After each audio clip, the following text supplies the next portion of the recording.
Gente, o combate ao mosquito Aedes aegypti, causador da zika, dengue e chikungunya, tem que acontecer todo dia.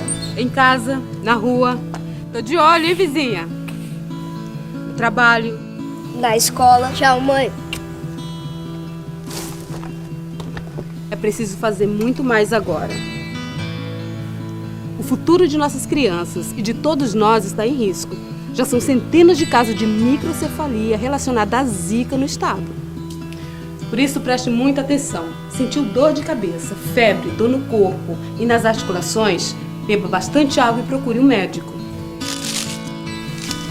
A calha tá limpa, Dan. O governo de Mato Grosso já disponibilizou 20 milhões de reais para os municípios combaterem o mosquito Aedes aegypti. Mas só com a união de todos vamos vencer essa guerra. Governo de Mato Grosso, estado de transformação. Vamos acabar com o mosquito antes que seja tarde.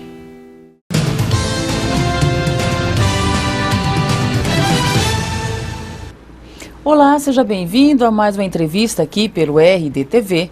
Hoje nós vamos conversar com o presidente da OAB Mato Grosso, Leonardo Campos. Seja bem-vindo, Leonardo. Eu que agradeço mais uma vez o espaço, cumprimentando aí todos os internautas e público cativo do RDTV.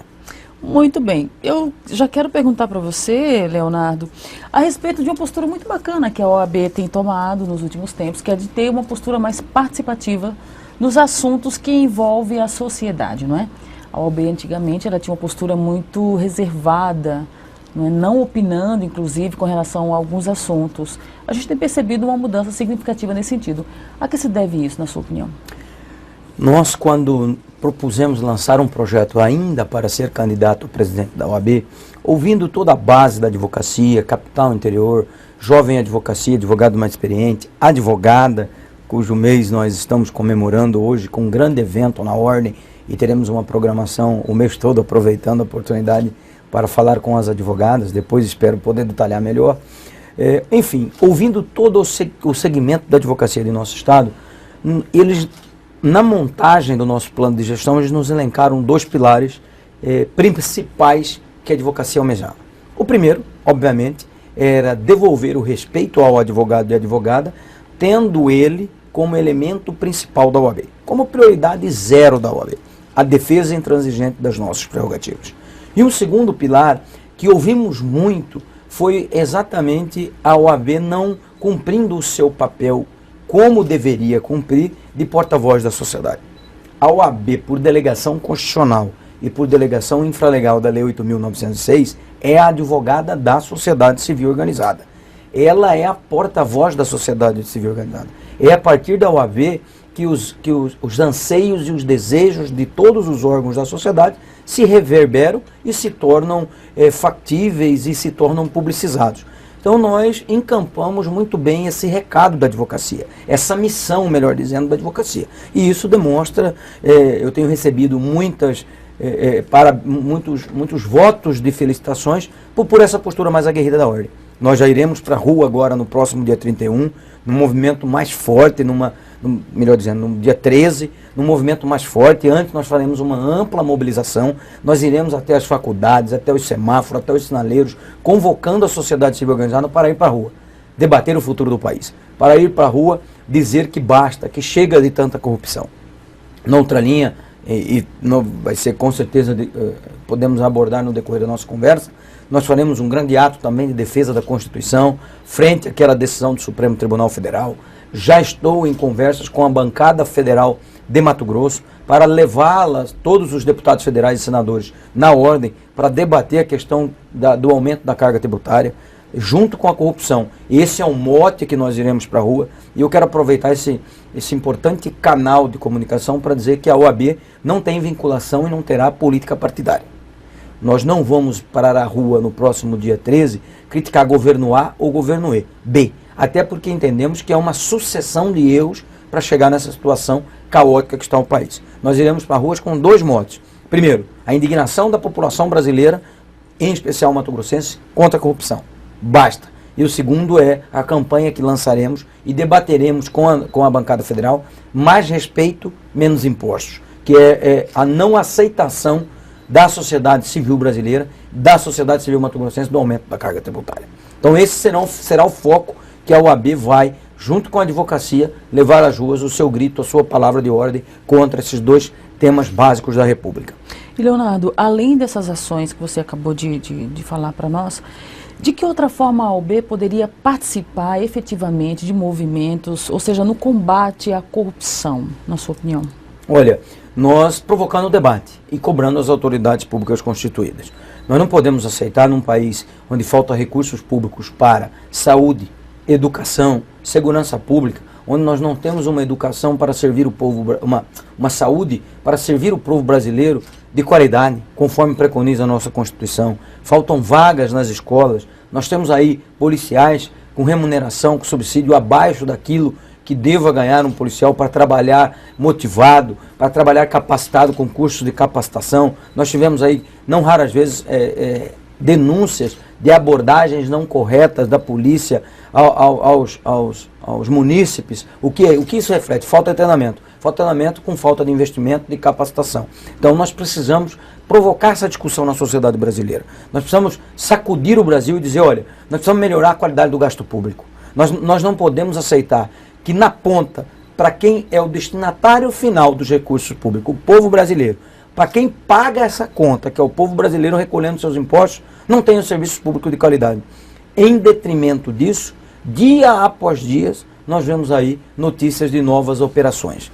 Sobram, como eu tenho dito por aí, criatividade da Polícia Federal, Estadual, para nominar as operações, para batizar as operações, e falta vergonha na cara dos nossos representantes políticos. Ora, obviamente que eu falo com as ressalvadas exceções que existem no mundo político, pessoas sérias, pessoas corretas e comprometidas com a causa pública. Mas o que nós temos visto aí é de estarrecer.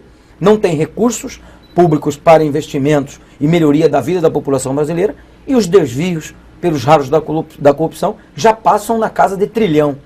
Ora, trilhão de reais para a maioria da população brasileira não consegue nem imaginar e quantificar o quanto que seria esses valores que foram desviados. Isso tudo não poderia estar chegando na construção de um país melhor, com asfalto, com rodovias, com infraestrutura, melhorar a vida do povo brasileiro. Então chegou no limite.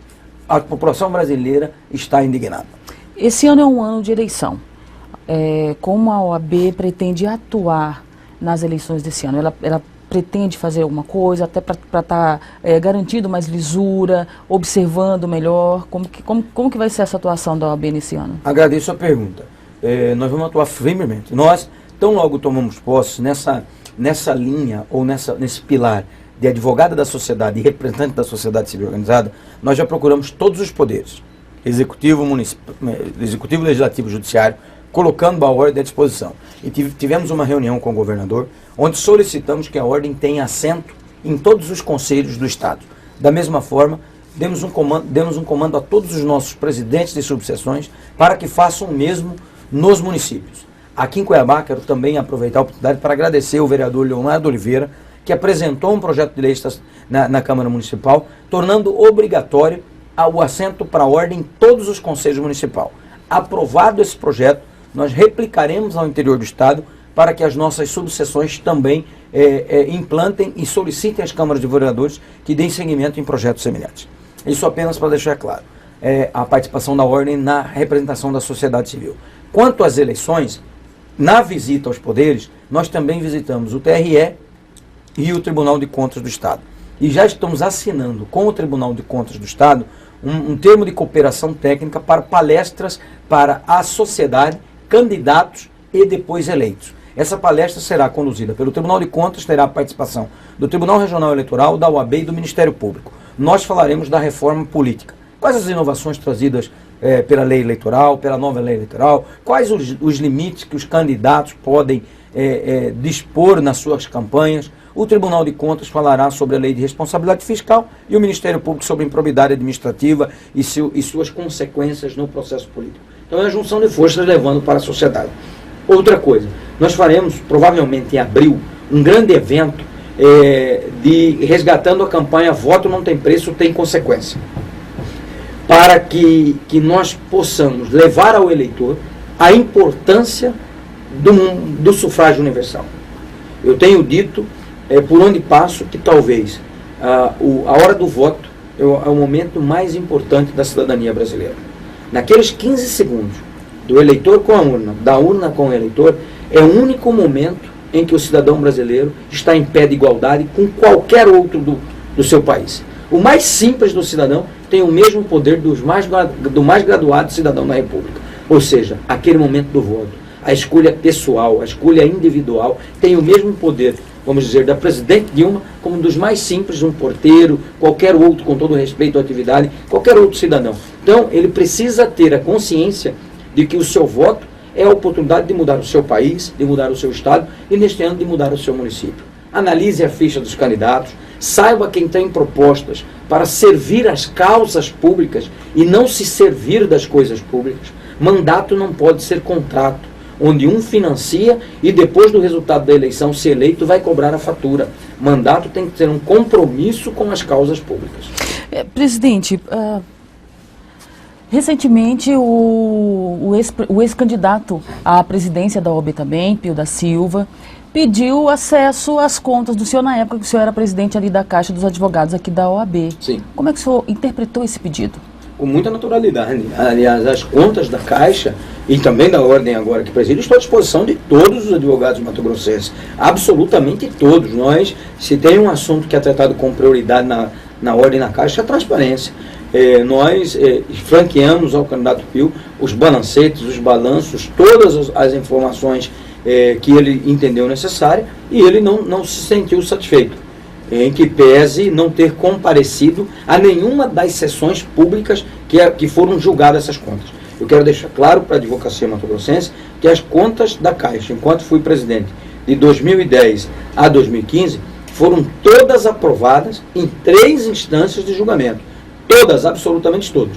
Foram aprovadas pelo Conselho Fiscal da Caixa, que é um órgão independente, aprovadas pelo Conselho Fiscal da Caixa. Ela segue para o Conselho Seccional, que é feita análise através de uma comissão de orçamento e contas. A comissão opinou pela aprovação dessas contas.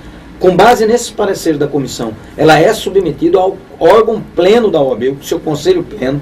Esse Conselho Pleno voltou essas contas e após todas essas etapas, veja bem, vou repetir, Conselho Fiscal da Caixa, Comissão de Orçamento e Contas, Pleno do Conselho Seccional, ela ainda é remetida para o Conselho Federal, em Brasília, onde é analisada também por uma auditoria e aprovada pela 3ª Câmara do Conselho Federal. Então eu estou muito tranquilo com relação a essa solicitação do Pio, os documentos estão à disposição. O que é importante deixar claro, que alguns veículos de comunicação têm noticiado, é que nós recorremos da decisão que determinou que fornecêssemos os documentos. É óbvio que nós recorremos e recorrerei sempre que entender necessário. Porque entendemos que as contas foram prestadas e que os documentos que entregam a prestação de contas foram todos disponibilizados ao candidato Pio e a qualquer advogado. Então nós prestamos contas de acordo com o que determina a legislação e os regramentos do sistema OAB. Presidente, não é a primeira vez que as contas do senhor é questionadas, né? Porque a conselheira Daniela... É a mesma. Então, ela também havia apontado algumas irregularidades, não é? Olha, irregularidades essa que restou provado, se deu em razão do processo político da OAB. A conselheira Daniela foi conselheira por 3 anos. Apenas no último ano e no ano do processo eleitoral é que resolveu levantar algumas condicionantes, algumas indicações no processo de prestação de contas, que aliás, teve 20 votos favoráveis e apenas 4 contrários. E todos os apontamentos feitos por essa conselheira quando do processo eleitoral foram sanados e explicados item a item do processo, no processo de prestação de contas. É preciso, muitas vezes, entender que um processo de prestação de contas, ele tem as suas peculiaridades. Como eu disse, a conta passa por 4 estágios. As contas da Caixa foram aprovadas em todos esses estágios, assim como as contas da Ordem, demonstrando a lisura e a correta aplicação do recurso do advogado. Então, o processo de prestação de contas, muitas vezes, é um processo muito mais contábil do que técnico-jurídico. O advogado precisa ter conhecimento de como funciona um processo de prestação de contas, até para ele saber exigir, até para ele saber como funciona a aplicação dos recursos. E nós defenderemos, porque se tem uma coisa que o sistema OAB preza é a transparência. E a Caixa e a Ordem têm prestado contas dentro do que estabelece o regramento da Ordem. Então nós recorremos para reafirmar que o regramento da Ordem, que as normativas internas da Ordem, aprovou a prestação de contas, sendo irretocável, portanto, essa decisão. Muito bem, estamos no mês de março, o senhor falou que a Ordem está com uma série de eventos em comemoração ao Dia da Mulher, em especial a Mulher Advogada. Então, que eventos são esses? Olha, isso é uma ampla programação. Eu iniciei ainda quando presidente da Caixa o Março Sempre Mulher, que nós ficamos o mês de março inteiro com atividades alusivas à valorização da advogada. E esse ano nós temos uma peculiaridade, que 2016 foi eleito pelo Conselho Federal da Ordem como o Ano da Mulher Advogada. Então nós teremos aí uma série de atividades coordenadas pela OAB, pela Comissão de Direito da Mulher e pela Caixa de Assistência, trazendo e chamando temas importantes ao debate da mulher advogada. Por exemplo, eu fiz um compromisso com toda a advogada de tão logo tomasse posse, levar um pleito ao Tribunal de Justiça e ao TRT, de preferência nas audiências e nos julgamentos dos tribunais para as mulheres gestantes e lactantes. Os pleitos já foram feitos e já recebemos a sinalização, ainda que de forma extraoficial, positiva de ambos os poderes de estudar a questão para implementá-la agora, se não no mês de março, a partir do mês de abril. Esse é um compromisso real com a advocacia. E fora isso, nós temos aí iniciado um processo de reestruturação das comissões de direito das mulheres, das advogadas em todo o Estado, para que as subseções reativem essas comissões e comece a provocar o debate, fazendo com que a mulher ocupe o seu espaço, o espaço de destaque. Hoje nós somos 900 mil advogados brasileiros. Desse número, 52% são advogadas, ou seja, já são maioria em nossa classe. Então elas precisam ter um olhar diferente do sistema OAB. Já estamos estudando firmemente a implantação do plano estadual da mulher advogada, tem o plano federal e a nível dos estados, com várias plataformas para advogada, igualdade de remuneração no mercado de trabalho, se há diferenciação de remuneração entre advogado e advogada, porque há ampliação dos postos de campo de trabalho. Por que nós temos hoje mais mulheres na profissão, mas menos mulheres donas de escritório? Qual a razão disso? Então é uma série de debates e estudos que nós vamos capitanear e enfrentar para conhecer primeiro essa realidade e dar essa guarida de proteção à advogada. Muito bem, doutor Leonardo, eu quero agradecer a participação do senhor aqui conosco no RDTV. Eu que agradeço, coloco a Ordem sempre à disposição e debater com a sociedade é função da Ordem. Por isso, toda vez que a Ordem for chamada, nós viemos aqui com o maior prazer. Muito obrigado e uma boa semana a todos. E é isso, a gente também quer agradecer a sua companhia nessa entrevista, convidá-lo para nos acompanhar nas próximas, acessando rdnews.com.br/rdtv e até qualquer hora.